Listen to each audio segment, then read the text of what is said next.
اور بھارتی پرزے روسی جنگی ڈرونز میں استعمال ہونے کا انکشاف ہوا ہے۔ مودی سرکار کی غیر جانبداری کے دعووں کا پردہ چاک ہو گیا ہے۔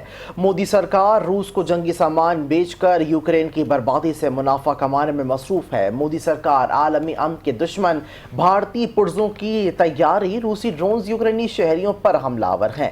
یوکرین کی روسی افواج کے زیر استعمال ڈرونز میں بھارتی ساختہ پرزوں کی موجودگی کا انکشاف ہوا۔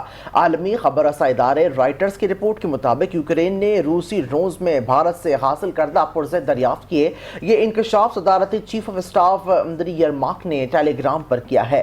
رائٹرز کے مطابق یہ ڈرونز فرنٹ لائنز اور شہری آبادی پر حملوں میں استعمال ہوئے۔ یوکرینی حکام بھارتی پرزوں کی موجودگی پر شدید تحفظ کا اظہار کر رہے ہیں۔ روسی جنگی ڈرونز میں بھارتی پرزوں کی موجودگی نے مودی کی نام نہاد غیر جانبداری کا بھانڈا پھوڑ دیا۔ اس انکشاف سے دنیا کے سامنے بھارت کی دوغلی پالیسی بے نقاب ہو گئی ہے۔ عالمی امن کی راہ میں سب سے بڑی رکاوٹ مودی سرکار کی جارحیت پسندانہ خارجی پالیسی ہے۔